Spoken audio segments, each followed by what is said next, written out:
السلام عليكم ورحمة الله وبركاته. لما مطبخك يتعمل بإتقان وبفن وبحب هيطلع تحفة فنية. النهاردة معانا مطبخ تحفة فنية من حدايق القبة. تعالوا بينا نتفرج على المطبخ ده بعد الانترو. يلا بينا.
بدأنا المطبخ طبعا بالأجهزة الأساسية بتاعتنا، التلاجة والديب فريزر. المطبخ ما شاء الله مساحته كبيرة، وكان مطلوب منه تفاصيل كتير، مطلوب منه نيش، مطلوب منه أجزاء ديكورية كتير، مطلوب منه أجهزة كتير معظمها بيلت إن.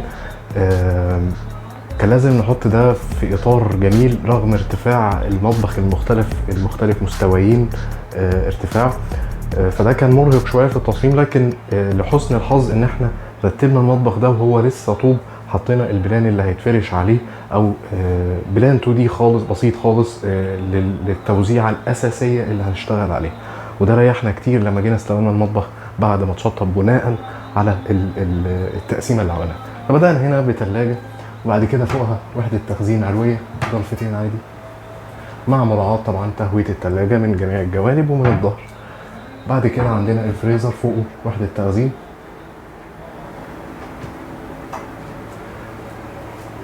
مع مراعاة برضو التهوية الخاصة بيه. بعد كده خدنا هنا دولاب أدوات نظافة، خدنا فيه جزء للرفوف. طبعا الدولاب لما بيكون عريض بيدينا فرصة ان احنا نحط رفوف، لكن في دواليب بتبقى طبعا صغيرة ما بتسمح لناش بموضوع الرفوف ده، مع الاكسسوار المناسب لتعليق المقاشات. وخدنا طبعا فوق وحدة تخزين عادية. تمام. وبعد كده خدنا ضلفة نيش بشكل ظريف جدا في بداية المطبخ من هنا بالشكل ده. وبعد كده ضلفتين كورنر علوي، ضلفتين معايا مدخل واسع ياخد كم تخزين كبير ما شاء الله. وطبعا زيه تحت كورنر، لكن هنا عشان الضلفتين كبار فبنخلي كل ضلفه منفصله مع مساحه دخول واسعه مع كورنر ما شاء الله واسع، رغم كم الحاجات اللي فيه الا ان هو لسه فاضي يعني. الجزء الهادر ده بقى انا لو هسيبه كده كمنطقه رخام استعماله مش احسن حاجه. انا بحب دايما ان انا استغله في حاجه كجزء ديكور كجزء تخزين. حطينا هنا ادراج الخضار في الجزئيه دي، مكان ظريف جدا ومكان جديد اول مره نعمله، ان هو يكون علوي مش سفلي. درج عريض متقسم قطعتين، كان مكانه ظريف جدا هنا بشكل ظريف، يعني ملى الفراغ ده بشكل حلو قوي، في نفس الوقت مش ظاهر ان هو جزء الادوات الخضار وكده. بعد كده عندنا هنا ضلفه تخزين مقسمه لثلاث اماكن، بعد كده ضلفه يمين وشمال الفلتر. بالمناسبه الضلفتين دول باينين في واجهه المطبخ من بره، فحبيت ان انا اعملهم بالتفصيله دي، وحبيت ان انا اخد فكره الفلتر اللي هو حرف التي المدخنه ماشيه هنا وطالعه طارده لحد بره، وكان ده برده متجهز له في التاسيس مع جزء ديكور مع ضلفه تخزين علويه. زي ما انتم شايفين كده الضغط بتاع الطرد اهو طالع لحد فوق للمخرج اللي كان مجهز ليه، ومواسير الغاز ماشيه ونازله في الوحده بشكل مخفي بالكامل، مفيش اي غاز ملحوظ في المطبخ، يمكن هي القطعه دي بس. حتى يمكن تعالى كده نوريهم الجزء من جوه، دهناها بلون كده بني بحيث ان هي تبقى مخفيه في وسط الوحده، وقدر الامكان ظبطنا المقاس ان هي تيجي في حرف العلبه. تمام، دي كده يعني دي ركنه عشان الموضوع كبير بقى، خليكم بقى ايه مركزين معانا كده.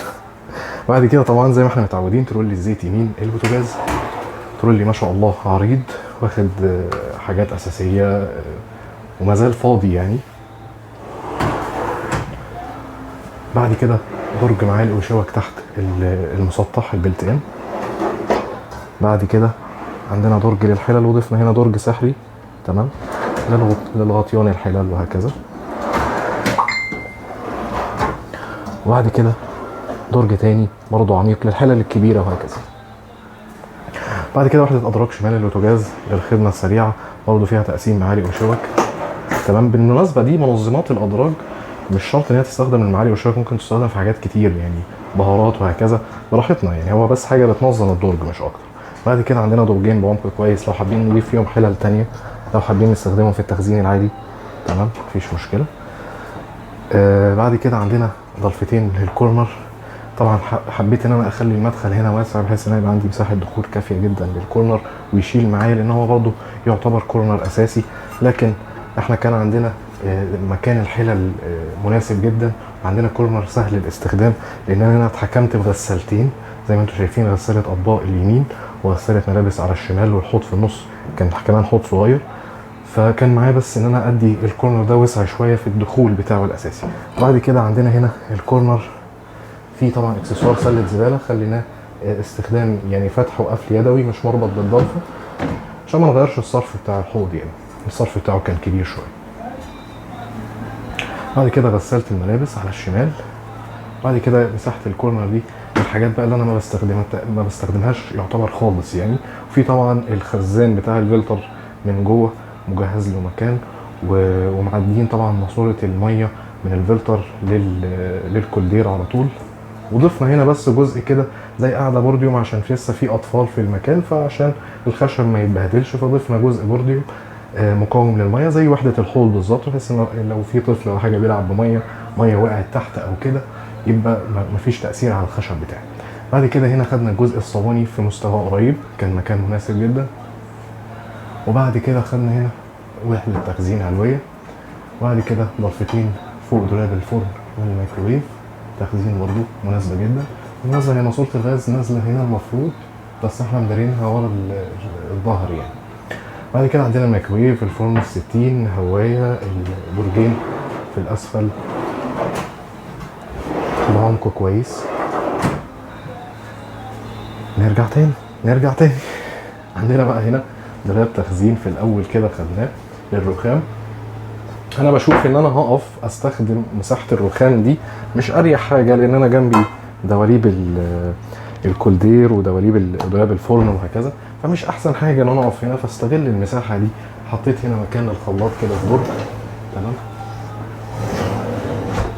وهنا دولاب تخزين كده طويل ياخد معانا البقوليات بتاعتنا والتخزين بتاعنا. في خلع العمود، طبعا في عمود هنا لكن احنا داريناه باللي احنا عملناه كل ده. بعد كده الكورنر العلوي ضرفتين بشكل واسع ما شاء الله، واخد كم تخزين كبير وفي نفس الوقت لسه فاضي. مشكلة بقى الكورنر العلوي في الموضوع ده لازم نحفظ احنا فتحنا مين الاول، علشان ما يديناش هنا فتحة شكلها واسع شوية. بعد كده هنا ضرفة تخزين شمال الشباك. نيجي بقى للمنطقة اللي هي يمين الشباك، ضرفة مقابلة ليها. تمام. لو ملاحظين هنا الارتفاع طبعا اقل شوية، فانا ربطت الكورنيشة العلوية دي وبعد كده كملتها رف طاير. بعد كده عندنا ضرفتين للكورنر العلوي بعمل استغلتهم في تخزين الاجهزة بتاعتها. تمام. بعد كده مكان المطبقية كان انسب مكان لي هنا، مطبقية ثابتة مع دراعات البلوم، بحيث ان انا يبقى كده الحوض غسالة الاطباق المطبقية كده المكان متناسق مع بعضه. بعد مراعاة المستويين في المطبخ والجزء اللي ربطناه الكورنيشة من هنا، وبعد كده كملتها هنا بجزء رف طاير للاسبوتات لزيادة الاسبوتات، وفي نفس الوقت علشان اداري ماسورة الطرد، لان انا في كورنيشة عندي مش هقدر اقفل السقف تماما. فزي ما انتم شايفين المكان الضغط بتاع الطرد مش ظاهر. نقط الديكور اللي استخدمناها في المطبخ واللي كانت العميلة مصرة ان هي يكون مطبخها ديكوري وفي نفس الوقت فيه تخزين كافي جدا. فالمطبخ زي ما انتم شايفين اماكن الديكور مناسبة جدا، وفي نفس الوقت عندنا مساحات مقفولة كتير، مساحات تخزين كبيرة مقفولة. احنا بس خدنا الاماكن اللي ملهاش فايدة قوي ان هي تتقفل بشكل عادي. خدنا برضو هنا من بره الاجزاء الديكور دي هي اللي بتحيي وبتدي نقطة جمالية جميلة جدا للمطبخ. بالمناسبة نسيت برضو اوريكم ان هنا عملنا زي باب مناولة للسفرة. تمام. السفرة طبعا ورا من نفس الوان المطبخ، موضوع بسيط خالص ما فيهوش اي حاجة معقدة. تمام. خدنا هنا المعبرة بالشكل ده من نفس الوان المطبخ، وضفنا هنا برضو جنب السفرة البسيطة اللي هتخدم المطبخ هي منطقة ليفينج ومنطقة زي سفرة أكل سريعة. المطبخ ضفنا هنا الوحدة دي بالشكل ده، كان تجويف في العمود غلفناه بالشكل ده مع رفوف زجاجية، ادت برضو شكل ظريف جدا. خلينا المكان متناسق مع بعضه ومتداخل مع بعضه، منطقة الليفينج ومنطقة المطبخ. إضافة الإضاءة طبعا أسفل الوحدات بتخلي المطبخ مميز أكتر، ظاهر أكتر، تفاصيله ظاهرة أكتر. الإضاءة هي اللي بتخلينا نشوف، النور هو اللي بيخلينا نشوف. فكل ما نسلط الإضاءة على التفاصيل بتاعتنا هتدينا المطبخ إجماليا تحفة بسم الله ما شاء الله زي ما انتم شايفين. بند الرخام العظيم زي ما انتم متعودين مننا،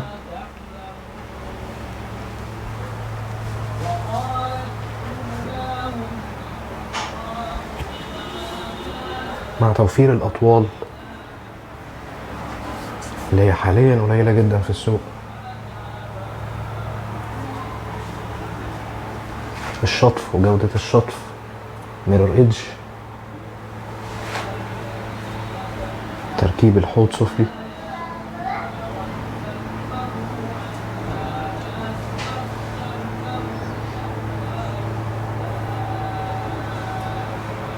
فريق متعاون، بينا اخوة بينا صداقة، بنطلع المنتجات بتاعتنا بكل حب. حرفيا احنا بنستمتع واحنا بنتعب في شغل عملائنا، ان احنا بنستنى اللي انتوا شايفينه ده دلوقتي. ده بيكون بعد عناء كبير وبعد تعب ومجهود، ولازم فريق العمل بالكامل يكون مجهز وعنده استعداد للتعب علشان نوصل لكده. احنا مش بنيجي نركب المطبخ في يوم، احنا بنركب المطبخ في 3 أو 4 أيام عشان مفيش تفصيلة امشي والمطبخ محتاجها. في النهاية المطبخ ده بقى من خامات اليوفي لاك مع مقبض ذهبي مع لون خشابي HBL جرين لام هندي. اليو في لاك يتميز ان هو خامه مطابقه يعتبر للبولي لاك، مقاومه جدا للخدش، مقاومه جدا للرطوبه، لان حاليا اضاف ليها ام دي اف اخضر مقاوم اكتر للرطوبه. لمعتها عاليه جدا 93 درجه في المرايه، تحمل الحراره محترم جدا. من الخامات اللي الوانها جميله جدا ومميزه جدا، وحقيقي كل لون فيها يعني لازم نتعمق فيه، لان الوان الخامه دي فعلا عظيمه جدا. طبعا استخدمنا مفصلات بلوم نمساوي سوفت كلوز، ومجرى الادراج برضو بلوم نمساوي سوفت كلوز سفلي. مطبخ ما شاء الله واخد احسن خامات في السوق. في النهاية أنا حابب أشكر كل فريق العمل اللي كان معانا واللي طلع المنتج بالشكل الهايل ده. استنوا بقى عشان هنشوف وحدة الحمام، وفي مكتبة تانية بره هنتفرج عليها في الآخر.